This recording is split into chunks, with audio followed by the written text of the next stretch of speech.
તાપી જિલ્લા વ્યારા સુગર ફેક્ટરીમાં ફરજ બજાવતા કામદારનું ફરજ દરમિયાન મશીનમાં આવી જતા મોત નીપજ્યું હતું અને માથાનો ભાગ તથા શરીરના અન્ય ભાગો સંપૂર્ણ રીતે ચકદાઈ ગયા હતા, જેથી લાશને બહાર કાઢી પોલીસે કાયદેસરની કાર્યવાહી કરતા જણાવ્યું કે લાશને ટેમ્પોમાં ભરી વ્યારા સરકારી દવાખાનામાં લઈ આવી પીએમ રૂમમાં મોકલવામાં આવી હતી। વ્યારા ખાતે ઉકાઈ પ્રદેશ સહકારી ખાંડ ઉદ્યોગ મંડળી લિમિટેડ ફેક્ટરી ખુશાલપુરા ખાતે આવેલી છે। તારીખ 21/1/2024 રોજ રાત્રિના 8 કલાકે ફેક્ટરીમાં ફરજ બજાવતા રતનજીભાઈ છગનભાઈ ગામિત ઉંમર વર્ષ 57 જે રહે આમલગુંડી ગામ રોહિણી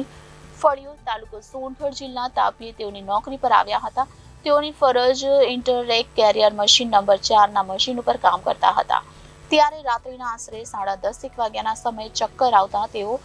ઇન્ટરરેક કેરિયર મશીનમાં પડી જતા તેમના શરીરનો ભાગ મશીનમાં આવી ગયો હતો। આ બાબતે તેમની સાથે ફરજ બજાવતા અન્ય કર્મચારીગણને જાણ થતા તેમાં તાત્કાલિક મશીન બંધ કરી તેની જાણ તેમના ઉપરી અધિકારી પ્રજ્ઞેશભાઈને ફોન કરી જાણ કરતા તેઓ પણ ફેક્ટરીમાં આવી ગયા હતા અને તેઓને પોલીસ સ્ટેશનમાં બનાવ બાબતે જાણ કરી હતી અને થોડી વારમાં પોલીસના માણસો આવી ગયા અને ઇન્ટરરેક કેરિયર મશીનની અંદર લાશ હોય જેથી ઇન્ટરરેક કેરિયર મશીન ખોલવાની કામગીરી ચાલુ કરાવી હતી। તે વખતે આ મરણ જનારનો દીકરો વિપુલભાઈ પણ આવી ગયો હતો અને મશીન ખોલી જોતા રોલરના નીચે આવી જતા રતનજીભાઈ છગનભાઈ ગામિતની લાશ ચકદાઈ ગયેલી હાલતમાં મળી હતી અને તેમનો જમણો પગ ઘૂંટણથી નીચે સુધીનો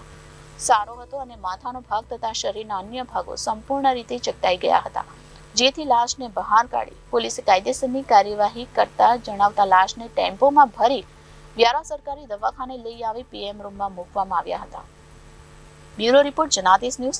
તાપી।